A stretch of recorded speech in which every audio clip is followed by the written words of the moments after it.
dama naan charité bien ordonnée commence par soi-même. ñu tàmbali Guédado ak Presse Afrique à sa une présidentielle de 2024 le F24 arme ses candidats d'un logiciel de vérification de doublons externes en prélude de la présidentielle de 2024. La plateforme des forces vives pour la nation F24 prend les devants pour éviter les mauvaises surprises sur les probables doublons externes. En conférence de presse mercredi, Mamadou Mbodj révèle leurs préoccupations par rapport à la sincérité et à la transparence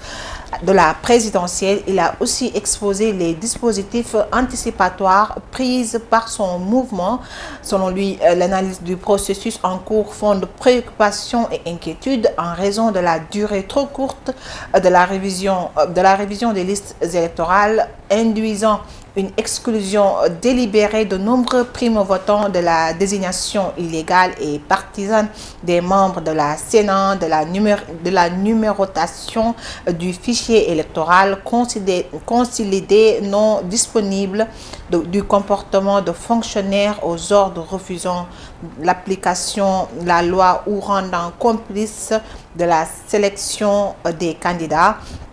Il souligne que les travaux sur le processus électoral ont permis au F24 de prendre des dispositions anticipatoires à même de sécuriser le scrutin, tout d'abord par la mutualisation des ressources humaines, financières et techniques et des parties prenantes. Alors Guédado mu mel ni Presse Afrique dafa ñëwaat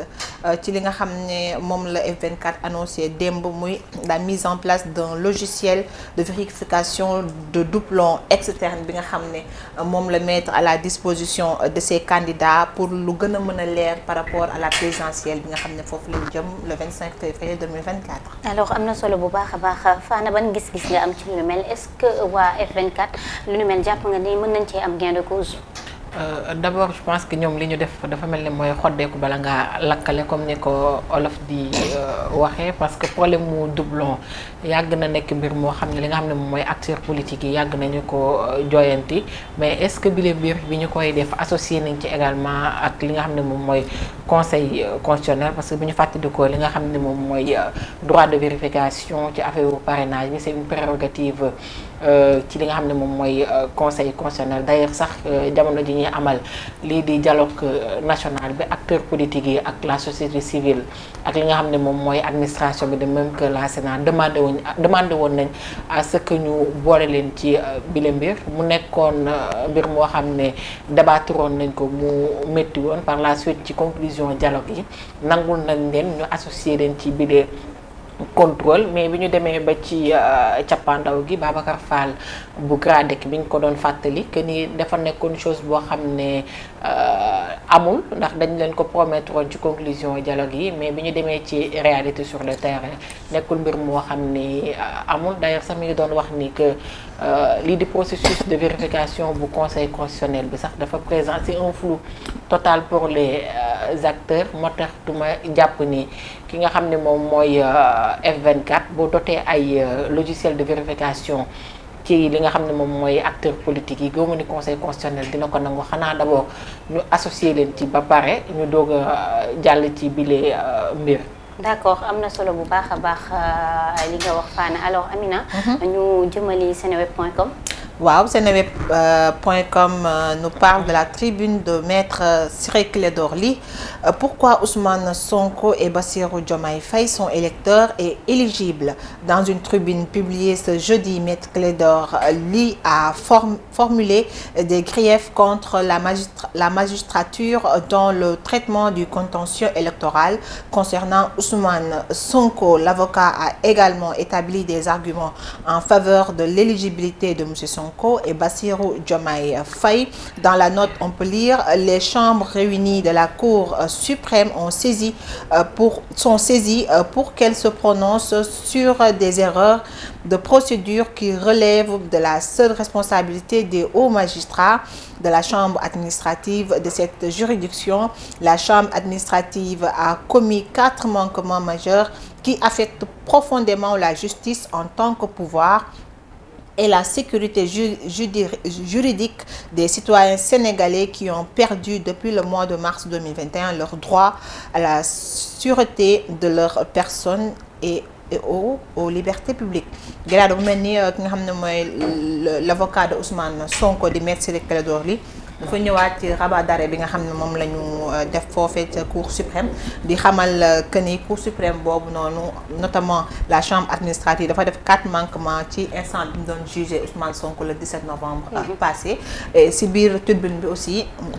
muy wane lu tax Ousmane Sonko ak ki nga xam ne mooy Bassirou Diomaye Faye éligible jusqu'à présent. mu ngi noonu am na solo bu baax a baax mu mel ne ci rabat d'arrêt boobu sax nag ci la ki nga xamante ni moo di Ousmane Sonko wala sax ses avocats jouent leur dernière carte ngir rek daal di leeralal jëm ci wàllub avenir politique ki nga xamante ni rek moo di Ousmane Sonko alors Fana. lu nu mel noo ko jàngatee manquement yi ñuy souligner. waaw laata loolu sax je pense que tribune maître Ciré Clédor nekk ci pôle d'avocat bu Ousmane Sonko de même que bu Diomaye Faye mi ngi wax li nga xam ne moom moo undu ci éligibilité des 2 candidats du parti dissous muy Pastef di Ousmane Sonko ak ki nga xam ne moom mooy Bassirou Diomaye Faye mais ci fàttali rek li nga xam ne moom moo xewoon ca Cour suprême xewoon na en 2018 ak l'affaire Yaya Niang mi nga xam ne kii di Karim Wade dañu ko inscrire woon ci liste électorale bu Koweït bi ba ambassadeur bu Sénégal bu Koweït bi mujj woon annulé bi de décision boobu décision état du Sénégal daf ko attaqué woon bi ma ko attaqué woon docteur Yaya Niang nekk juriste en droit public moom moo opposé woon à l'état du Sénégal c'était en 2018 mais bi ñu demee indi bi la mbir ca Cour suprême dafa bañoon renvoyer di dossier bi mi ngi doon xamale ne sax en matière électorale y a pas lieu à un renvoi du bi la mbir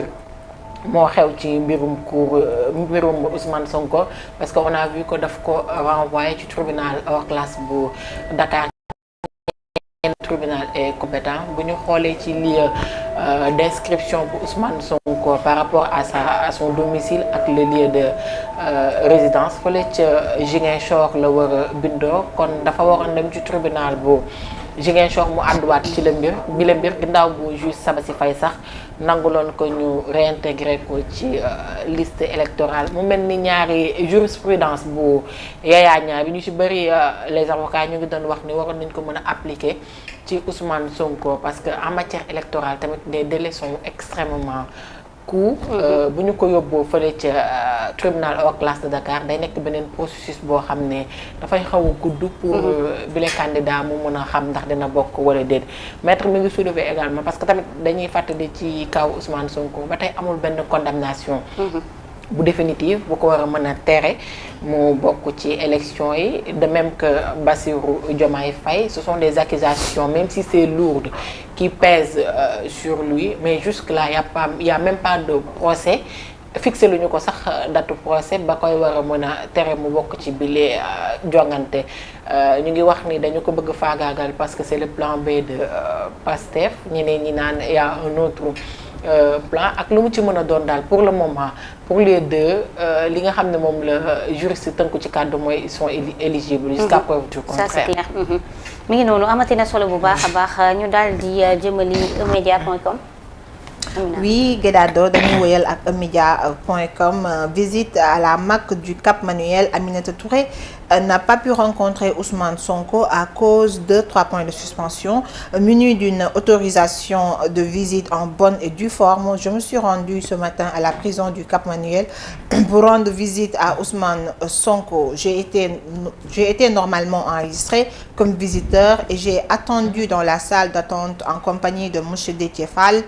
et de l'honorable député Ayib Daffé. Après 40 minutes d'attente, un agent de l'administration pénitentiaire est venu me dire que je ne pourrais pas effectuer la visite car le tampon sur l'autorisation n'est pas nettement visible. Cette sortie est celle de l'ancien Premier ministre Aminata Touré. Très remontée, la candidate déclarée à la présidentielle de 2024 est proche de l'opposition de s'interroger. Depuis quand les citoyens sont-ils responsables de la qualité des tampons de l'administration? C'est-elle demandé. Alors Guédado mu mel ni ki nga xam ne Aminata Touré démb dafa bëggoon a gis ki nga xam ne mooy Ousmane Sonko. mais après 40 minutes d'attente dañ ko ne tampon bi nga xam ne dafa nekk ci autorisation bi n'est pas nettement lisible. moom maanaam leerul daal ci gàttal leerul voilà donc moom day laaj depuis quand sénégalais yi daal di nekk responsable ci boobee liggéey bi nga xam ne foofee nga xam ne fa la jëlee document bi de l'administration pénitentiaire ñoo ko jox kañ lañ nekk responsable de leur travail. en tout cas doy na waar naka ni démb ñu gis ni ki nga xamante ni moo di Mimi Touré ci plateforme réseaux sociaux yi rawatina ci Facebook bind na ci lu ni mel lu ci mënti am rek moo di doy na waar alors Fana. Je pense que man foofu commentaire ay wax naxas xandañ la daal commentaire bi moo fay def ce sera bref parce que je pense que question bi nga xam ne moom la Aminata Touré posé c'est même interrogation pour les Sénégalais de même que moi. mënuma comprendre problème mu tampon. bu lisible loolu en quoi la mën a que Mimi Touré est responsable loolu c'est l'administration qui est responsable parce que ñoom ñoo war a rendre lisible le tampon comme elle l'a dit mais je ne vois pas en quoi Aminata Touré devrait être responsable de ça. en tout cas doy na wax ñu dem sport tàggat yaram dem ci biir sport. balaa ñuy dem Guédado j'ai juste envie de dire Aminata Touré ba mu nekkee ministre de la justice avait fait la même chose ak waa opposition bi nga xam ne dañoo bëggoon gis Karim Wade est-ce que dañ ko rendre la monnaie de sa pièce on ne sait pas. en tout cas doy na waar ñu ngi dénoncer et espérons que ni moom bis bu ñëwaatee. on ne sait pas si elle sera ministre de la justice ou pas. surtout sax candidate la dañuy ragal moom bu ñëwaatee bañ a def li ni mel. mais xam naa ne daal en tout cas defoon na ko de instant bi ñu def ko mi ngi noonu comme ku ñu fay sa bon nga mer li nga leble mu baaxul daa rafetul. doy na waar ak lu ci mënti am daal comme visite c'est un droit boo xam ne détenu bi am na ko. bu ñu respecter les procédures war nañ ko mën a accorder. D'accord, ça c'est la moindre des choses quand même. aywa ñu wëyal. alors dañuy wëyal ak yu sport Guédado CAN féminine 2024 au stade Lat Dior les Lions veulent prendre l'avantage sur la qualification face à l'Égypte en accueillant l'Égypte ce jeudi. L'équipe nationale féminine du Sénégal doit profiter de ce barrage aller d'accession pour faire un pas sans doute décisif vers la CAN 2024 avant le match retour mardi 5 décembre 2024 au Caire. C'est un match crucial qui s'annonce ce jeudi après-midi Guédado foofee nga xam ne mooy Thiès et juste rek wax ne Guédado le match est crucial mais aussi dire que ni l'entrée est libre donc waa Thiès na ñëpp dem soutenir li nga xam ne mooy suñu Lions yi voilà. en tout cas am na solo bu baax a baax mi ngi noonu Fana suñu Lions yi war a daal di dem jogante ji foofee ca Thiès fi mu nekk nii fi mu ne nii entrée bi dafa libre c'est une bonne nouvelle pour les supporters quand même ak pour les Lions. waaw dans les normes quand même war nañ leen mën a yokk doole parce que foot féminine bi sax da ngay gis du bëri engouement. li ci ëpp góor ñi la ñu gën a farataal bu bile discipline bu ñu ci wax yoon la kon li nga xam ne moom mooy sénégalais comme l'entrée est libre quand même ñu mën leen yokk doole. am na solo bu baax a baax ñu daal di koy tëjee actualité internationale ak toujours Presse Afrique. Toujours Presse Afrique Guédado Presse Afrique nous parle de l'affaire Bazoum. La cour de justice de la CEDEAO va rendre son jugement ce jeudi. La cour de justice de la CEDEAO va rendre son jugement jeudi concernant la plainte déposée par le président nigérian déchu Mohamed Bazoum pour destitution illégale, séquestration et détention arbitraire.